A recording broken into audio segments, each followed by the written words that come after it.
move on to news of the day. And speaking or sort of stitching back to Dillian Whyte, Eddie Hearn has said that Dillian Whyte won't get title shot until after the Deontay Wilder Tyson Fury rematch, with the specific date being the endpoint in which the fight needs to be made.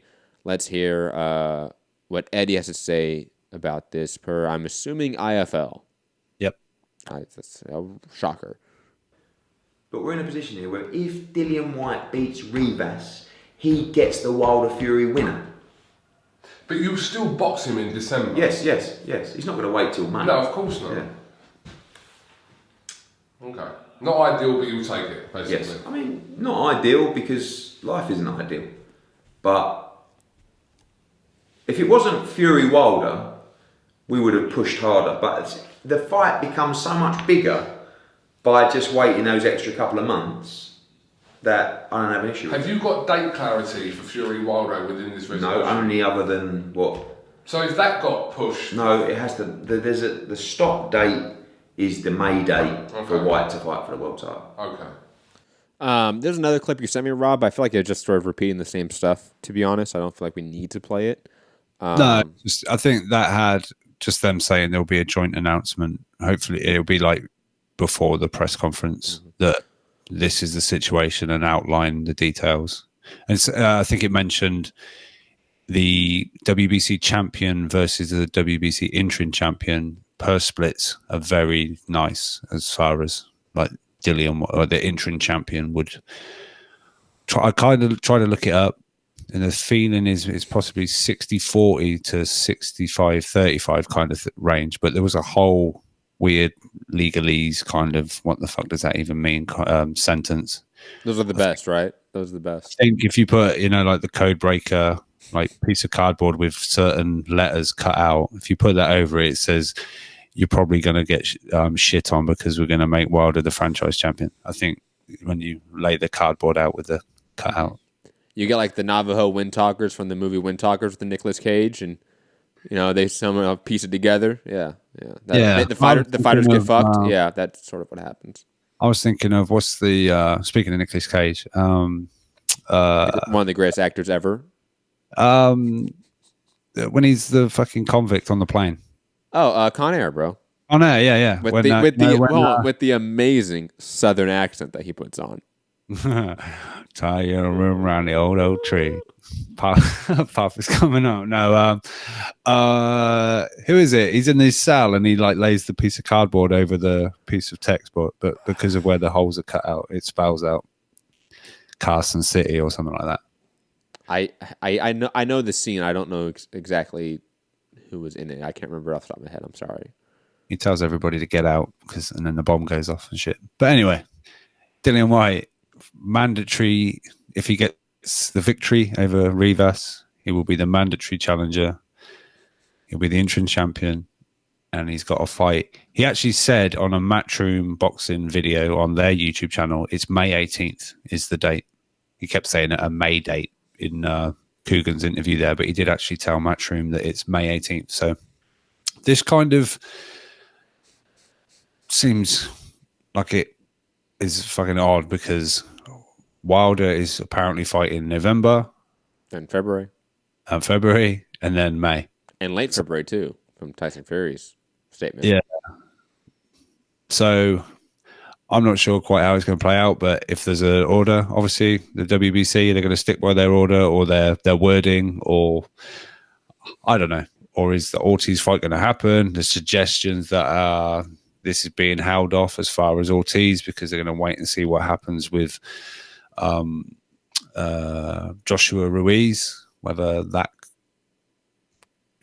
but apparently they're contractually obliged with Ortiz and they want to do the Fury fight. So I don't know, but if they don't make a Fury fight before, before May 18th, it looks like Dillian Whyte might have to. The Fury fight's made and signed, man. Come on. Oh, I'm sorry. Yeah, I forgot. Yeah. There's a date.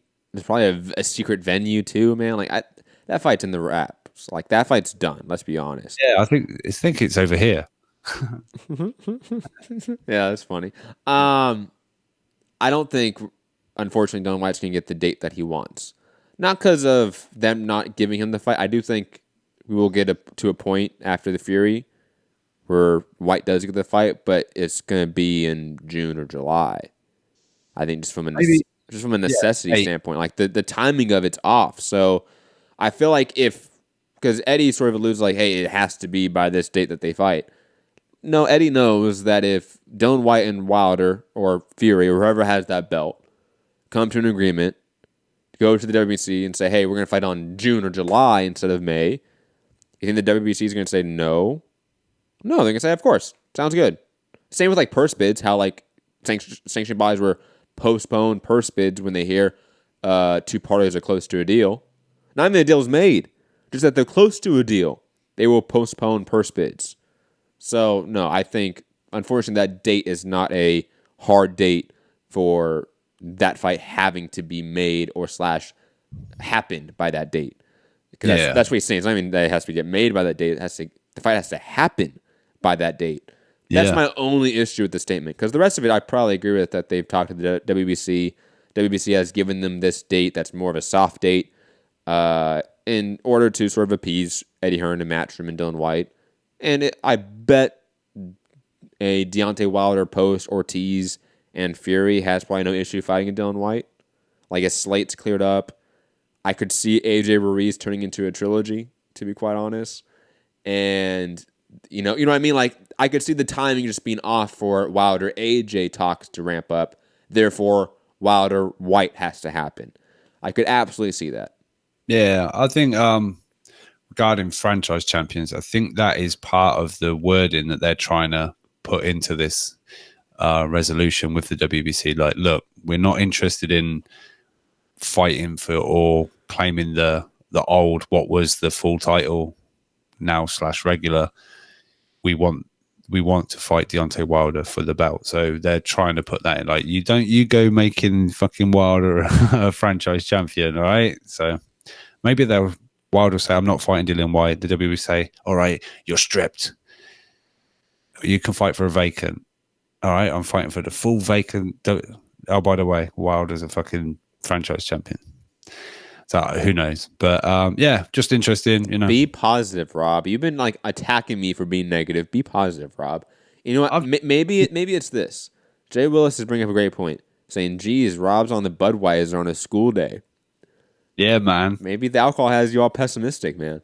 Fucking love you all. I fucking love you. No, but look, I'm not being pessimistic, but I'm talking a day after the WBA wished Big Baby Miller happy birthday, you know? So of course they're going to do that. Guys, like, don't be shocked when after AJ is done with Ruiz, we get AJ Miller again. Like, don't be shocked. That's 100% going to happen. Let's have another go at this now, Big Baby, okay? But stop sticking shit in your arm. I was going to say something else, but digressing from that. Your ass. Hey, that's because you're on the sauce. Speaking of people on the sauce,